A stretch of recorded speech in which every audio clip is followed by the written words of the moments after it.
Hi there, I have my cousins here to help me with some ice dyeing projects, and I want to show you how you can get the kids involved in ice dyeing t-shirts and other things this summer. So I'll be sharing a tutorial in the studio to show you the different steps, as well as me and the cousins doing the process, so you can kind of compare the two and learn how to ice dye with your own kids. Check the description below for all the tools and materials that we're using in this project so that you can get started in your own ice dyeing adventures. I highly suggest doing this wearing gloves because you'll be working with soda ash, which is caustic to the skin, as well as dye powders, which will stain your hands. So wearing gloves and then dust masks when you're working with the soda ash and the dye powders so that you don't inhale those powders. Also, after soaking the fibers in the soda ash mixture myself before the kids got involved, because that's something that you can do ahead and it just takes time, so it's a little bit boring, and also it means that the kids aren't working with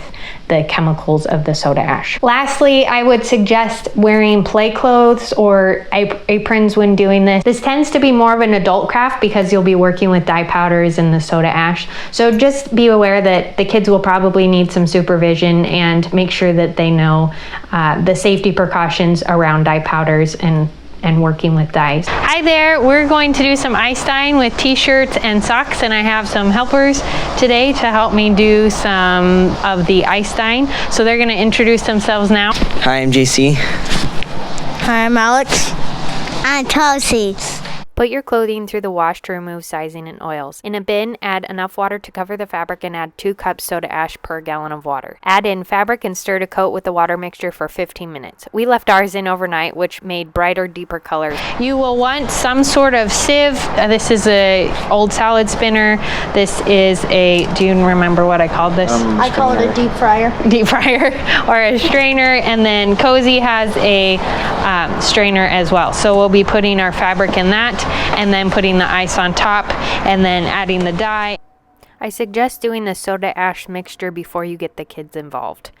Squeeze out any excess water once your items have been soaking for 15 minutes up to overnight. Have the kids put on gloves to protect their hands from the dyes. And then your next step will be to bundle the pieces and add them to your strainer. You can do this by folding pieces, twisting them, wrapping them with rubber bands, or just tossing them into the strainer. You can see here I'm helping Cozy do her dress in kind of a spiral form, and then we add some rubber bands to add some interest. And the boys do kind of a bundle system where they just add them to their strainers, and then they do a similar thing with their socks, wrapping them with rubber bands and then setting them in their strainer. You can do multiple pieces at once, so we have our t-shirts and socks, and Cozy has her dress and socks in the same strainer. Next, you'll want to add the ice, and here I'm covering my pieces with ice. You want to add enough ice that there isn't any fabric showing, so you pile the ice on quite thick, which is one reason why having a strainer is helpful, because the walls will help hold the ice in. I've done this on a window screen, and the ice starts to fall off the edges of the fabric, so that can be frustrating when you're trying to work. So the boys here are adding their ice on. This is a great part for the kids to get involved in, adding the ice onto their pieces and then being prepared to add the dye here in just a few minutes. So get them involved as much as possible, just being aware that you will be working with dye powders and things that will stain their clothing, so have them wear gloves. We'll be putting on dust masks here in a few minutes, as well as putting on clothing that they can get dirty. Have everyone involved put on their dust mask to protect them from the dust particles, and then we're going to add the powder to the ice surface. So this is the fiber reactive dyes we're adding to the ice here. I'm using one color in this video. The kids are going to use multiple colors. You can do multiple colors, however many you want, just keeping in mind that the colors will mix. So if you use contrasting colors like red and green, then you will end up with brown, or yellow and purple end up with brown.